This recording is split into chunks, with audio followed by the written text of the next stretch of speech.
긍휼하심과 그리고 위로하심이 여러분들과 여러분들의 가정과 그리고 여러분들의 삶의 터전 위에 그리고 섬기는 교회 우리 안에 가득하게 넘쳐나기를 주님의 이름으로 축복합니다. 우리도 같이 한번 새해 첫 주를 맞았으니까 성구 영신 예배 때도 우리가 함께 축복하기는 했는데요. 오늘 또 새해 첫 주일을 맞아서 앞뒤 좌우에 계시는 우리 교우들을 눈을 바라보시면서 우리 서로 축복하겠습니다. 하나님의 사랑이 가득하기를 축복합니다. 함께 은혜의 길을 만들어 갑시다.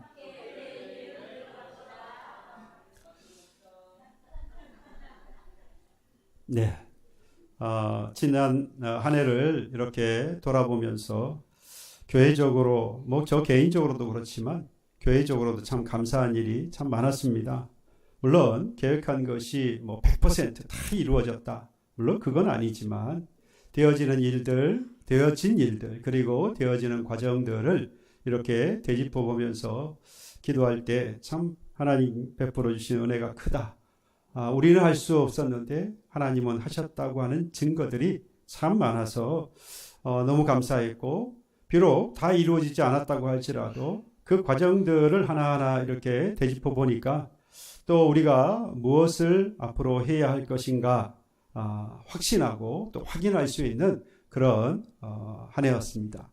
특별히 선교에 관련해서 더 말할 나위 없이 하나님이 은혜 주셔가지고 우리로 하여금 선교를 확장해 갈 수 있도록 하나님이 도와주셨죠. 정말 계획하지도 않았고 뜻하지도 않았는데 또 한 교회를 우리에게 맡겨주시기도 했고 또 거기에 전임하는 목회자를 세울 수 있도록 하나님께서 우리에게 은혜를 주셨는데요. 또 여러분들이 이에 대해서 믿음으로 받아들였기 때문에 우리가 이 일을 할 수 있는 거죠. 하나님께서 계획했지만 중요한 건 그것을 우리가 깨닫고 따르지 않으면 문제가 되잖아요. 문제가 된다기보다는 이루어지지 않겠죠. 그런데 하나님 주신 믿음을 따라서 여러분들이 순종하여서 귀한 교회를 세울 뿐만 아니라 또 목회자를 세워서 다른 여타의 교회들보다도 일찍 안정되어지는 것을 제가 확인을 했고, 그래서 너무 하나님이 주신 은혜가 컸던 그런 선교에 관련된 한 해였다라고 봅니다. 앞으로도 생각해 보면 아주 우리의 작은 헌신이 이와 같이 아주 큰 이 선교의 현장에서 큰 열매를 맺고 있고 또 그들이 힘을 얻고 있다라고 하는 것을 보면서 우리가 앞으로도 이 일에 적극해 나아가야 하겠고, 더불어서 그걸 통해서 우리도 또 힘을 얻게 되지 않습니까? 비록 작은 것을 우리가 심고 작은 것을 우리가 행했는데 불구하고 그 선교 현장에서는 큰 열매가 나타난다는 것, 이것 역시 우리가 신앙생활할 때도 큰 힘이 되어지고 또 동력이 되어지는 것을 경험할 수 있는 그런 한 해였습니다. 계속해서 여러분들 기도해 주시길 바라고 확장시켜 나아가는 일에 함께 협력해 주시면 고맙겠습니다. 뿐만 아니라 아무도 알아주지 않는 그러한 자리에서 또는 보이지 않는 곳에서 묵묵하게 자신의 일이라고 믿고 이렇게 잘 감당해 주신 우리 교우 여러분들 너무 감사하고요. 작은 자리이지만 누군가는 해야 하는 일 아닌가라고 하는 것을 기억하고 그것이 나다라는 믿음으로 잘 감당하신 우리 교우 여러분들에게 하나님의 복이 영과 육의 삶에 가득하기를 다시 한번 주님의 이름으로 축복해 드립니다. 다시 한번 더 당부드릴 것은 계속해서 수고해 주시면 더 감사하겠습니다. 2026년, 2025년까지 내가 했으니까 올해부터는 내가 그만두리 그런 결단하지 마시고 내가 그 일을 계속해야지 누가 이 일을 하겠는가.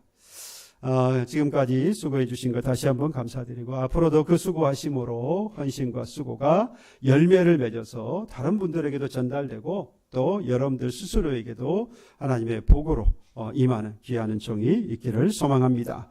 오늘 제가 이렇게 올 한 해 새해 첫 주일을 맞으면서 그리고 새해를 준비하면서 하나님께서 그동안 우리에게 주셨던 그런 한 해 한 해 우리가 감당해야 할 일들을 하나님께서 주셨는데 2026년 새해에는 하나님께서 과연 우리에게 우리 교회에 하나님께서 무엇을 주실까 기대하면서 기도하면서 얻었던 것이, 주셨던 것이 바로 함께하는 삶, 은혜의 길을 빚다라고 하는 이 표입니다. 그동안 우리 멀리 가지 말고요. 지지난해부터 우리가 다음 세대를 위해서 하나님께서 우리를 무슨 세대로 부르셨다? 이러시면 안 된다니까요. 심는 세대로. 우리가 심을 것은 뭐였습니까? 하나님께서 우리에게 주신 것, 그것이 무엇이든 간에 무엇으로 심습니까? 믿음으로 심는 그런 세대가 되었다. 우리가 믿음으로 심을 때에 다음 세대가 그 믿음 위에 자라난다.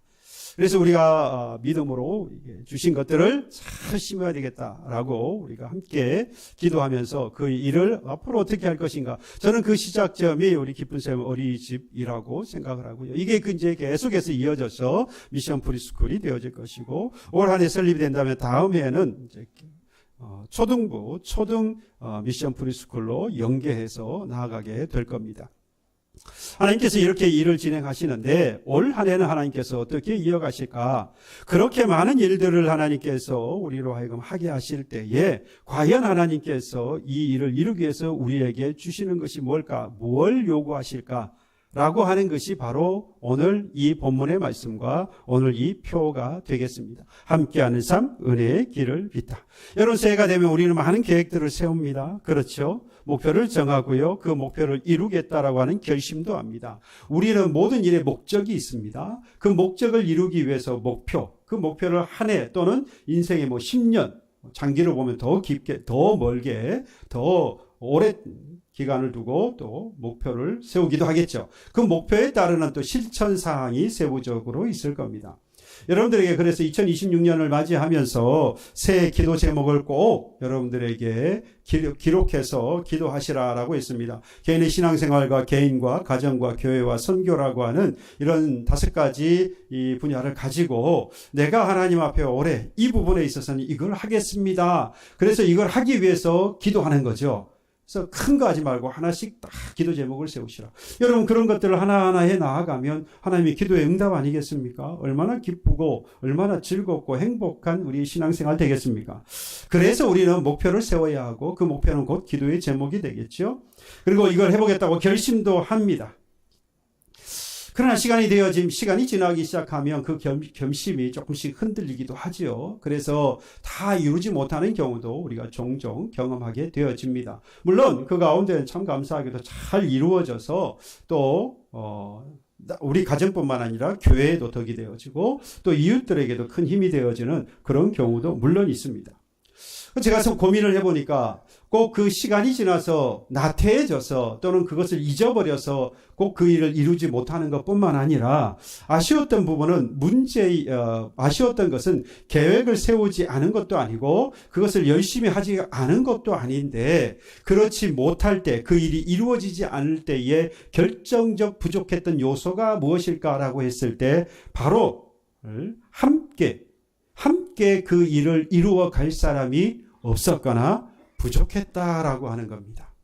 주위에 사람들은 많이 있는데 내가 관계를 맺고 나와 함께 살아가는 사람들은 주변에 많이 있는 것 같은데 정작 내가 어떤 목표를 가지고 이루기 위해서 일을 할 때에 그 힘이 되어주고 정말 도움이 되어줄 사람은 없더라는 거죠.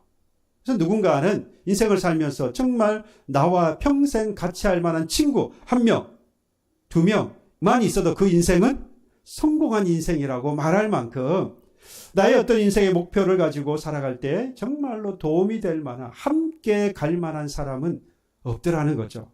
너무나 사람들은 많은데 말이죠. 그 사람이 한 사람만 있었다면 또는 주위에 그런 사람만이 조금이라도 있었다고 한다면 내가 목표했던 것들을 이루지 않았을까라고 하는 그런 아쉬운 마음이 들었습니다. 그래서 오늘 우리 교회가 2026년 새해를 맞아서 표어로 함께하는 삶 또는 함께하는 삶은요, 제가 이 축약을 해서 그렇지 함께하는 사람이라고 이해하셔도 좋겠습니다. 함께하는 삶 또는 함께하는 사람이 되기를 저는 소망합니다. 먼저 이것이 되어야 하겠다는 거죠. 그래서 우리가 가야 할 방향은 어디냐? 우리가 함께하는 삶 또는 함께하는 사람이 되어서 그 함께하는 삶을 통하여서 하나님 은혜의 길을 빚는다. 하나님의 은혜의 길을 만들어간다라고 하는 거죠. 우리가 함께하는 목표가 어디에 있다는 겁니까? 함께하여서 하나님 은혜의 길을 만들어 가자는 거예요. 여기서 우리가 주의할 것은 분명한 사실 한 가지가 있죠. 하나님 은혜니까 그 은혜는 우리가 가질 수 있는 건 아니에요. 그 은혜는 누가 주시는 겁니까? 하나님 은혜니까 하나님 주시는 거예요. 그런데 하나님의 은혜는 정해져 있는데 그 하나님의 은혜로 가는 것은 누가 만들어 가야 한다는 거죠? 우리가 만들어 가야. 내가 만들어 가야 하는데 나 혼자가 아니라 함께 만들어 가야 하겠다는 겁니다. 나 혼자 가다 보면 지쳐서 또 힘들어서 또는 방황하다가 길을 잃어버리는 경우가 많으니까 함께 가야 하겠다는 거죠. 우리에게 필요한 것은 나 혼자 또는 내 능력으로 내가 주어진 일들을 내가 하는 것, 그것만이 아니라 함께 해야 한다는 사실. 이것을 오늘 바울이 교회에 이대로 적용을 했어요. 오늘 본문에 온 몸이 각 마디를 통하여 도움을 받음으로 연결되고 결합하였다라고 말합니다. 각 마디가 연결되었다.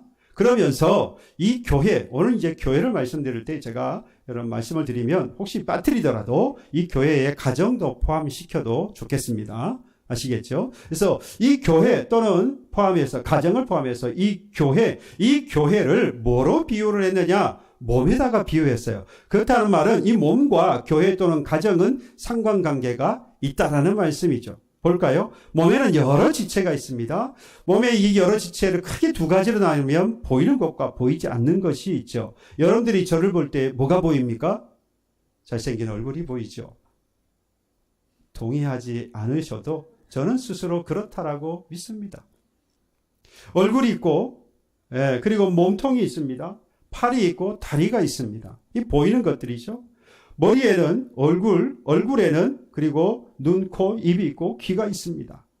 또 몸통에도 또 여러 가지 있죠. 그리고 팔, 다리에도 손이 있고 손톱이 있고 다리도 마찬가지입니다. 보이는 것만 있습니까? 보이지 않는 것도 있어요. 몸에 가려져 있는 것들, 안에 장기들도 있고, 그리고 안에 혈관도 있을 것이고, 세포도 있을 것이고, 뭐 여러 가지 우리가 보이지 않는 호르몬도 있고, 그렇죠? 그 안에는 여러 가지 또 장기를 비롯해서 보이지 않는 것들도 다 있습니다. 이 모든 것들을 합쳐서 지금 바울은 뭐라고 말한 거죠? 몸이다라고. 또는 우리도 분명히 그것을 몸이라고 말합니다. 이 몸은 각각의 뭘 가지고 있느냐? 지체를 가지고 있어. 몸은 지체로 이루어졌다라고 말해요. 각각의 것들이 하나로 이루어졌을 때에 우리는 그것을 한 몸, 한 지체라고 이야기합니다. 두말할 것 없이 이 지체는 그래서 중요합니다. 어느 한 지체만 부족하거나 또는 없어도 우리는 그것을 온전하다라고 말하지 못하죠. 부족한 것이 되고 말입니다. 그리고 각각의 그 지체는 기능을 각각 가지고 있습니다. 머리는 머리로서의 기능이 있고, 팔은 팔대로, 다리는 다리대로. 보이지 않지만 우리의 장기는 각각의 장기의 기능을 모두 다 가지고 있습니다. 어느 것 하나라도 부족하게 되어지면 불편하게 되어지죠. 제 기능을 하지 못해서 온전한 지체도 한 지체도 되어질 수 없는 것입니다. 어느 지체가 되었든 크든 작든 그 지체가 크든 작든 또는 앞서 있든 그렇지 않든 관계없이 제자리에 없거나 또는 제 기능을 하지 못할 때에 불완전한 지체, 그래서 한 지체가 될 수 없는 것이죠. 그러니까 교회와 가정도 이 몸과 같다라는 이야기입니다. 교회나 가정도 말이죠. 우리 모두 우리의 몸과 같아서 성장하려면 이 카리스마가 있는 한 사람으로는 안 된다는 이야기입니다. 탁월한 리더십이 있거나 뛰어난 프로그램을 가진 그런 교회, 여러분 그것으로 온전하지 못하다는 이야기예요. 교회도 그렇고 가정도 그렇습니다. 뛰어난 사람도 필요하고요. 아주 능력 있는 사람, 카리스마가 있는 사람, 리더십이 있는 사람, 뭐 이런 사람들이 구성되어져 있어야겠죠. 그러나 그들로만 이루어지는 가정, 그들로만 이루어지는 교회가 될 수, 그런 교회는 온전한 가정, 온전한 교회 또는 한 지체 로서 한 교회, 하나 된 가정이라고 할 수 없다라고 하는 겁니다. 교회는 오늘 이 본문에서도 그 다음 절에 보시면 각 지체의 분량대로 역사한다라고 했습니다. 그러니까 각 지체가 각각의 분량이 있어요.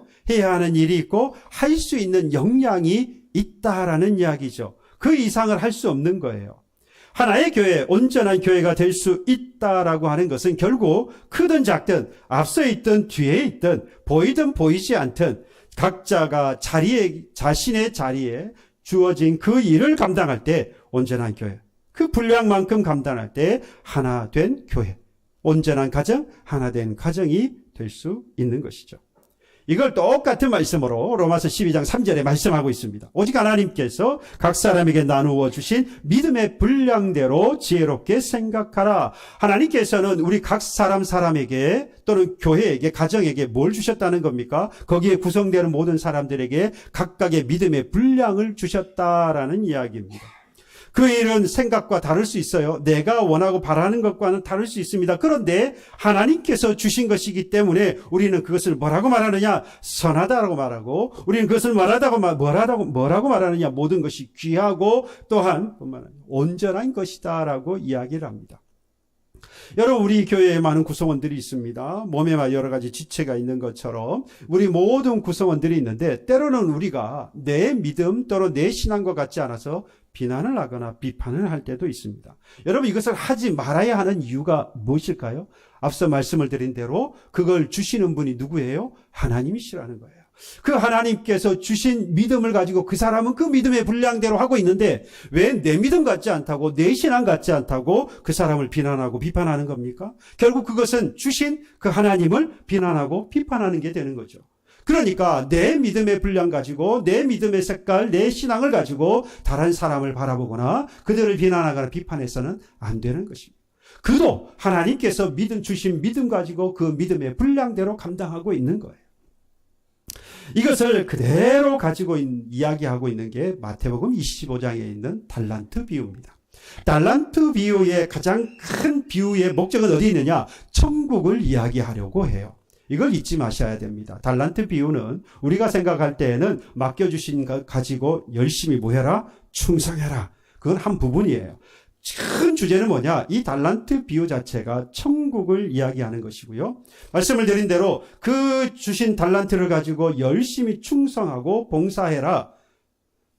이건 한 부분입니다. 그리고 또 우리가 착각하는 것은 뭐냐? 5달란트, 2달란트, 1달란트 각각 맡겨준 것에 대하여서 많이 맡은 자는 뭐하고? 많이 남기고, 그렇지 않은 사람은 또 그렇지 않은 대로 남겨야 한다.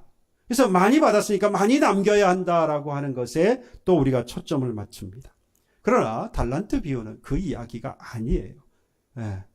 부분으로는 맞을 수 있습니다. 최선을 다해야 되겠죠. 충성해야 되겠죠. 많이 받았으니까 많이 남겨야 된다고 하는 것을 우리가 생각해 볼 수는 있습니다. 그러나 그것이 달란트 비유의 이야기는 아닙니다. 우리가 달란트는 능력이라고 생각하니까 5달란트의 능력을 가졌으니까 5달란트만큼 열심히 해서 많이 남겨야 한다라고 생각을 하는데, 오늘 이 달란트의 비유는 능력만큼 많이 남기라는 것이 아니라 뭐냐?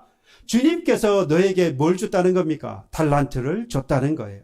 그것을 신뢰하라는 겁니다. 그러니까 이 달란트를 주신 그 주님을 뭐하고, 주인을 뭐하고, 너는 신뢰하고, 그 주인을 신뢰하라고 하는 말씀이 바로 이 달란트의 비유의 핵심이라고 할 수 있어요. 5을 남겨줬든지 2를 남겨줬든지 1를 남겨줬든지 주신 분이 누굽니까?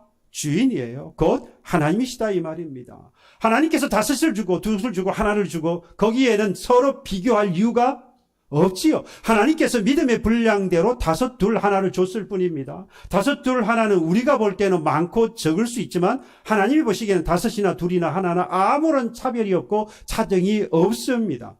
5달란트 받은 사람이 2달란트를 남겼어요. 여러분, 충성했는데도 불구하고 2달란트를 만약에 남겼다라고 생각해 봅시다. 그 주인이 책망했을까요? 칭찬했을까요? 칭찬했다고 하세요. 그래야 좀 마음이 편하잖아요. 분명히 칭찬했을 거라고 저는 생각합니다. 왜? 충성했다라고 하는 전제 조건을 달면. 5달란트 받은 사람이 열심히 충성했는데 2만 남길 수 있어요. 2이냐 1냐는 중요하지 않다라는 겁니다. 중요한 것은 그 5, 2, 1를 아무런 차등 없이 하나님은 주셨다는 것이고, 믿음의 분량대로 줬으니 주신 분이 누구예요? 주인, 곧 하나님이시라고 하는 신뢰를 가져라. 너도 그러니 주인을 뭐하라? 신뢰하라. 하나님께서 나를 신뢰해서 5을 줄 수도 있고 2도 줄 수도 1을 줄 수도 있는 거예요. 하나님이 나를 신뢰해서 주셨으니 너도 그 주인을, 그 하나님을 신뢰하라. 바로 그것이 달란트 비유입니다. 바꿔 말하면 이제 그 달란트 비유가 천국을 이야기한다 그랬어요. 그러니까 5달란트, 2달란트, 1달란트가 되었든 간에 무엇이 되었더니 하나님께서 주신 것이니 그것을 알고 믿고 하나님을 신뢰하여서 귀하고 그리고 선하고 온전한 것이라고 하는 사실을 알고 그 믿음을 가지고 살아가는 그 사람이 결국 어디에 이를 겁니까? 천국에 이르는 거예요. 그 믿음이 주를 신뢰하는 자가 결국 천국에 이르는 겁니다. 그걸 신뢰하지 못한 사람은 결국 천국에 소유하는 자가 될 수 없다라는 이야기. 이런 의미에서 우리는 이 땅에서 하나님의 나라를 완성해 가는 사람이라고 할 수 있습니다. 이 땅에서 하나님의 나라를 경험할 수 있다는 이야기가 되죠. 그러기 위해서 우리는 우리를 신뢰해서 우리에게 맡겨주신 하나님의 그 일들을, 그 일이 크든 작든 보이든 보이지 않든 앞에 있든 뒤에 있든 상관없이 각자의 자리에서 각자의 일을 감당하는 것이죠. 이렇게 내가 하나님을 신뢰하여서 맡겨주신 일들을 여러분 잘 감당하면 온전한 교회, 하나된 교회, 온전한 가정, 하나된 가정을 만들어갈 수 있는 것이죠. 그 온전한 교회, 하나된 교회, 온전한 가정, 하나된 교회 안에서 우리는 뭘 경험하게 된다는 겁니까? 결국 천국을 경험하게 된다는 것이죠. 그래서 하나님을 신뢰하는 여러분과 여러분 가정이 되기를 소망하고 주님의 이름으로 축복합니다. 그래서 맡겨주신 이 일을 잘 감당해서 온전한 교회, 하나된 교회, 온전한 가정, 하나된 가정을 이루어서 천국을 완성해가고 천국을 경험하는 여러분들이 되기를 다시 한번 주의 이름으로 축복해 드리는데요. 여기서 중요한 사실이 있습니다. 여기서 멈춰서는 안 된다는 거예요. 내가 맡게 되어진 그 일을 할 때에 필요한 것이 그러면 뭐냐? 뭐라는 겁니까? 함께 하는 것이다 라는 겁니다. 함께 하는 것. 다른 말로 그러니까 크든 작든 앞에 섰든 뒤에 있든 보이든 보이지 않든 각자의 자리에서 하나님 맡겨주신 그 각자의 일을 감당할 때 꼭 기억해야 할 것은 나 혼자 또는 나만 잘하면 된다라고 하는 것이 아니라 뭐 해야 한다는 겁니까? 함께 해야 한다는 거예요. 너무나도 당연한 것 같은데 함께하는 삶 또는 함께하는 사람이라고 하는 의미는 그러면 무엇일까? 좀 생각해 보아야 합니다. 여러분, 공간을 소유하고 있다고 해서 우리가 함께 한다라고 말할 수 없어요. 우리가 지금 교회의 한 공동체로서 이 교회의 공간에 와서 함께 예배합니다. 그렇다고 해서 우리가 함께하는 삶 또는 함께하는 사람이라고 말할 수 있느냐? 아니라는 이야기예요. 여러분들 가정에 가면 함께 한 가정에서 공간을 공유하면서 가족들이 살아갑니다. 한 가정에서 공간을 공유하면서 살아간다고 해서 그들이 함께하는 삶이다, 함께하는 사람이다라고 말할 수 있느냐? 그게 아니다는 거예요. 자동적으로 공간을 공유하고 있다고 해서 함께하는 사람이 되는 건 아닙니다. 그러면 성경이 말하고 있는 함께하는 삶 또는 함께하는 사람의 의미는 뭐냐? 뭐라고 정의하고 있느냐? 서로의 필요를 인정하는 삶 또는 서로의 필요를 인정하는 사람을 바로 이 함께하는 삶, 함께하는 사람이라고 하는 겁니다. 뭐라고요? 서로의 필요를 인정하는 사람, 인정하는 삶. 이 인물이 누구였느냐? 바로 룻입니다. 룻기 1장에 보면 시어머니 나오미가 그의 룻에게 이런 이야기를 합니다. 내 딸아 너는 네 백성과 내 신들에게로 돌아가라 라고 말합니다. 시어머니 나오미가 이 룻에게 그런 이야기를 했던 이유가 있죠. 시어머니 나오미의 남편 그러니까 룻의 시아버지가 죽습니다. 그리고 두 아들 그러니까 자기의 남편도 죽은 거예요. 두 아들도 죽었습니다. 재산도 다 잃어버렸습니다. 먹고 살기 위해서 이방 땅으로 왔는데 결국에는 모두 다 잃어버리고 이제 유다 베들레헴 고향으로 돌아가려고 합니다. 그런데 모든 것을 다 잊어버리고 다시 떠나버렸던 베들레헴으로 돌아간다고 해서 그의 삶이 형편이 나아지느냐? 전혀 그렇지 않다는 것을 이 시어머니 나오미는 알았던 거예요. 그러니 이 룻을 데리고 가봐야 혼자 고생할 거 둘 같이 고생할 수밖에 없는 거죠. 이 사실을 너무나도 잘 알았던 이 시어머니 나오미가 이 룻을 너희 집으로 돌아가라고 이야기를 했던 겁니다. 그런데 이때 이 룻이 이야기를 하지 않습니까? 룻이 떠나지 않습니다. 룻기 1장 16절에 말씀 보면 내게 어머니를 떠나며 어머니를 따르지 말라 돌아가라 강권하지 마옵소서. 어머니께서 가시는 곳에 나도 가고 어머니께서 머무는 곳에 나도 머물겠나이다 라고 말합니다. 우리는 이 내용을 보고 루셀, 이 어버이 주일 같은 경우에 이 루셀 이야기를 합니다. 그래서 루셀의 효심, 루셀의 사랑, 루셀의 헌신 이야기를 하면서 부모님을 이와 같이 모셔야 한다라고 우리가 이야기를 하는데요. 말 그대로 루스는 하나의 그 부분은 한 부분일 뿐입니다. 그게 루셀 전체의 주제는 아니에요. 루스를 통하여서 보아스를 만나게 하시고 하나님께서 그 보아스를 통해서 다윗의 자손 곧 예수 그리스도의 족보에 이르게 하기 위해서 하나님께서 베푸신 은혜를 이야기하고 있는 것인데, 이뿐만 아니라 우리가 이 가운데서 발견할 수 있는 것은 단순한 룻의 효심이 아니라 여기서 우리가 기억해야 할 것은 어머니가 가시는 곳에 나도 가겠고 어머니가 머무는 곳에 나도 머물겠다라고 하는 것은 룻이 어머니와 뭐 하겠다는 이야기를 하고 있는 거죠? 함께 하겠다는 이야기입니다. 그 이유가 어디 있습니까? 그 이유가 뭘까요? 이 룻의 생각에는 시어머니 나오미가 혼자 그 길을 갈 때에 어려울 것인데 그곳에 그 어머니에게 내가 부족하지만 뭐하다는 거죠? 필요하다는 거죠. 내가 필요한 줄 알고 이것을 인정하고 그의 시어머니 나오미와 함께 가기로 결단을 한 겁니다. 고생할 것 뻔히 알지만 상대에게 내가 필요한 것을 알고 함께하는 삶, 함께하는 사람이야말로 진정으로 이 하나님을 신뢰하는 사람으로 온전한 교회, 온전한 가정, 하나 되는 교회, 하나 되는 가정을 이루어서 천국을 완성해 가고 또한 천국을 경험하는 성도가 될 수 있다라는 것입니다. 지금 우리를 한번 살펴보십시오. 자기만 보는 시대이고 자기만 보면서 살아가고 있습니다. 그래도 힘들다라고 말하지 않습니까? 자기만을 위해서 삽니다. 자기를 위해서 경제생활을 합니다. 자기를 위해서 가정을 살피고요. 자기를 위해서 노후를 준비합니다. 그것이 틀렸다는 이야기는 아닙니다. 그렇다고 해서 그것이 옳은 것이냐? 아니라는 거죠. 틀린 것은 아닌데 옳은 것도 아니라는 것이죠. 자기를 돌아볼 뿐만 아니라 뭐가 필요하다는 겁니까? 주변을 살필 필요가 있다라는 거예요. 주변을 살피면 내가 함께 해야 할 이유가 생깁니다. 왜요? 그 지체가 어떤 어려움이 있는가가 보이잖아요. 그 지체가 무엇이 부족한가가 보이는 겁니다. 뭐 할 때요? 살필 때요. 내가 도울 수 있는 것이 무엇인가가 보입니다. 뭐 할 때요? 둘러볼 때 말이죠. 또 불러보고 살펴보면 결국에는 내가 함께 해야 할 이유를 발견하게 되어지고 그리고 그 일을 우리가 할 수 있게 되어지는 것이죠. 그럴 때에 온전한 또는 하나된 교회요, 온전한 가정이요, 하나된 가정을 이룰 수 있다는 겁니다. 여러분, 이 지금은 이 내 자리 주어진 그것 제 기능만 해도 참 잘했다 칭찬받을 만한 시대인 것은 사실 맞기는 합니다.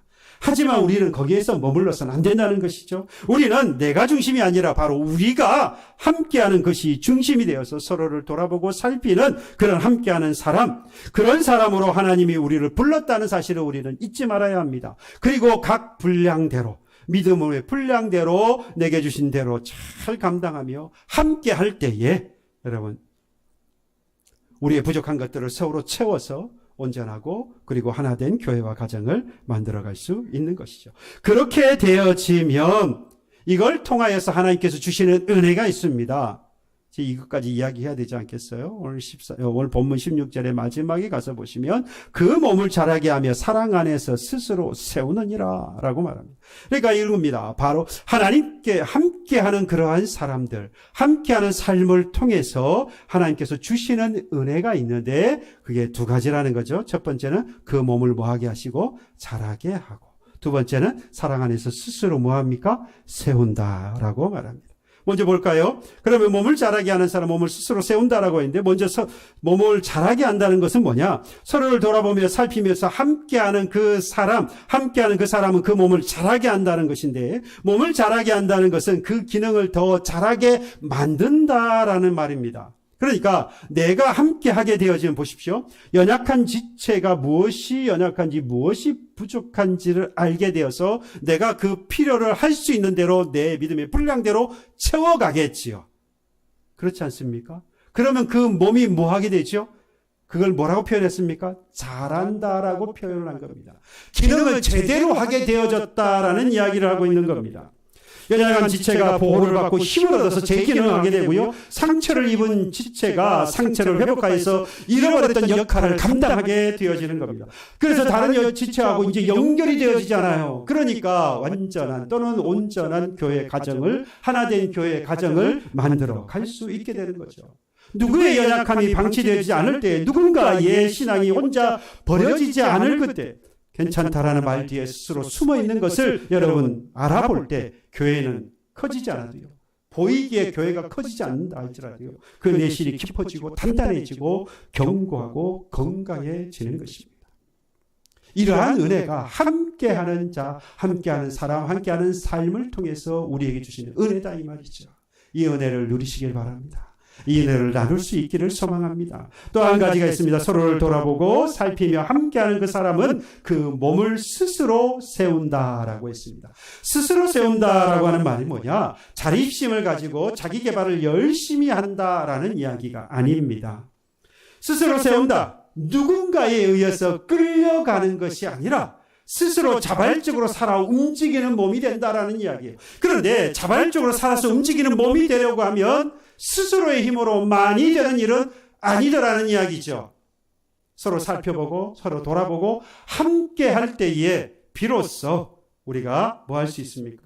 자발적으로 움직이는 그런 힘을 갖는 가정, 교회가 되어질 수 있다는 것입니다. 이렇게 서로를 돌아보고 살피며 함께하는 사람이 많아질수록 여러분 그 가정, 그 교회는요 아주 단단해지고 튼튼해지고 건강한 교회와 가정이 될 수 있습니다. 믿으십니까? 여기서 그러면 우리 다시 한번 질문으로 돌아가 봅시다. 잘못하면 여러분들이 큰 짐을 질 수 있기 때문입니다.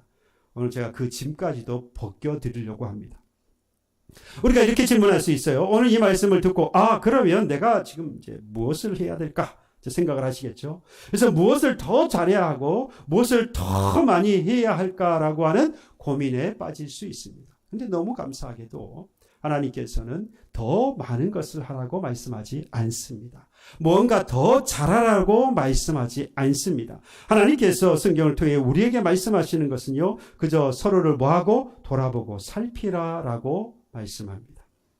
그 몸을 자라게 하는 길이고, 그리고 교회를 세우는 길, 여러분 그것은 서로 함께 돌아보는 것이에요. 서로 살피는 것입니다.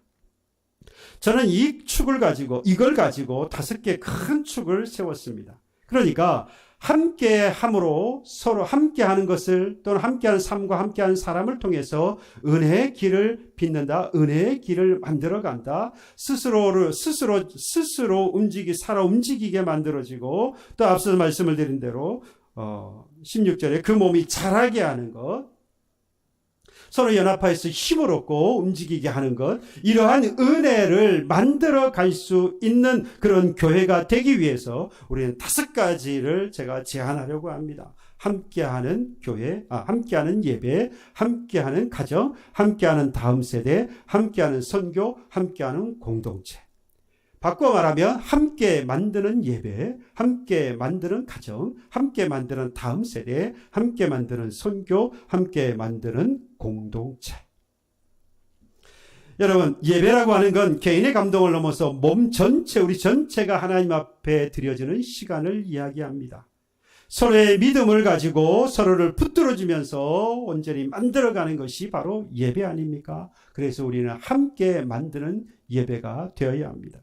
가정은요, 나의 신앙이 가장 먼저 실현되어지는 곳이 어디입니까? 가정입니다.